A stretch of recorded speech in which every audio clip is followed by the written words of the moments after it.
wouldn't get a blood clot. Yeah. How old was Larry when he was 44? 44. Okay. Yeah.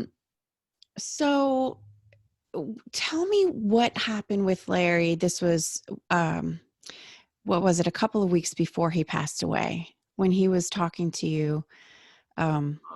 Yeah, a couple of weeks before he passes away, he calls me from work and he says to me, I feel like I have no more goals.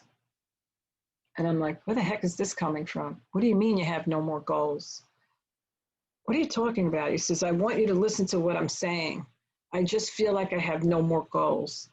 I'm like, I'm not even addressing this. And I hung up the phone on him. Yeah. It was like something that just ticked me off, you know? And he came home and he took my hand and he brought me into the den and he held both my hands. And I have to say, in my whole marriage, I don't remember him ever like feeling so strong that he didn't want me to be washing the dishes, doing laundry, setting the table. He wanted me, both my hands and my eyes directly looking at him. And he held both my hands and he said, look at me. I need to tell you how I feel. And I was like, okay, tell me how you feel. He said, I feel like I have no more goals. And I was like, oh, we're back to this again. And he's like, yeah, I want to talk about this. It's important to me. And I'm like, okay, go ahead. What is it? Why don't you feel like you have any more goals? He said, I feel like you and I, the love that we have, everything's like good. Like, you know, you have rough times in your marriage. We were like really good. We had like a good understanding, you know, and our kids used to fight when they were little. And now they're at an age where my boys used to hug each other when they would see each other. People would say, how do you get your boys to do that? And it was like so much work to get them to love each other and show that outwardly, you know? So he said he felt like we were good, the kids were good, his business was flourishing. So he felt like he didn't have anything else, like, I guess, to look forward to. But it was just strange how he used the word goals. I didn't even know he had goals until he said that. Right. Right. And very specifically saying, yes, goals. I have goals. Yeah. And I said to him, what about like our kids growing old and what about us? What about like having grandchildren someday or them going to college? Like, and here I am, I'm like fantasizing a life that I'm living right now. And I'm thinking, don't you want to have that with me? And he said, I don't even know what it is. It's just a feeling. Oh. And I feel like I have to share it with you. Oh my God. So the night that Larry died, everyone's in my house, people are gathering, and everyone's pushing me to the front of the entrance of my home. And they're saying that there's somebody there to see me. And I'm asking everyone, I'm so distraught. Why would God do this? Why would he take a good man? Why would he take a father of 3 children?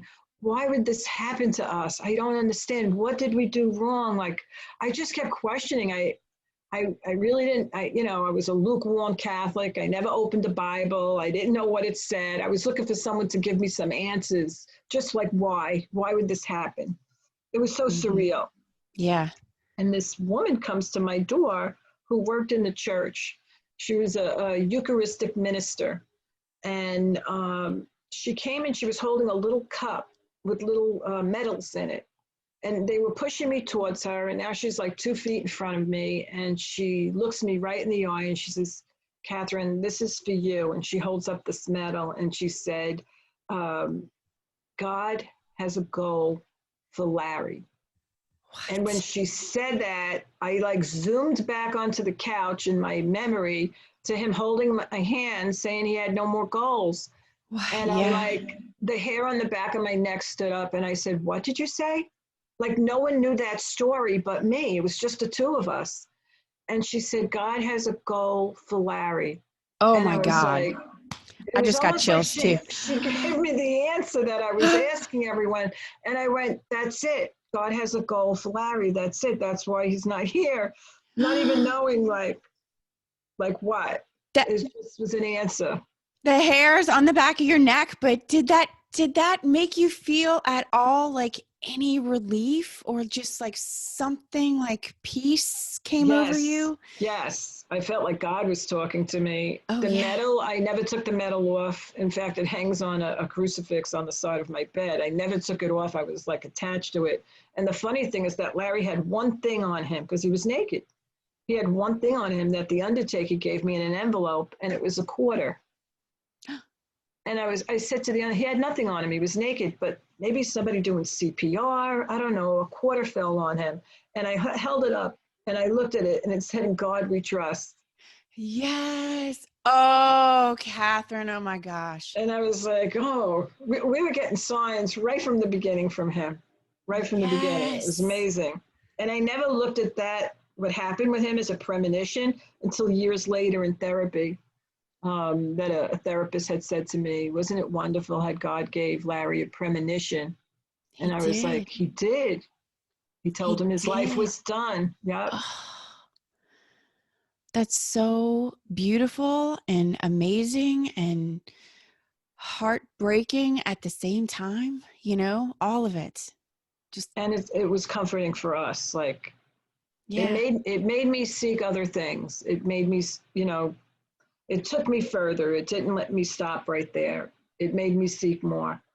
Now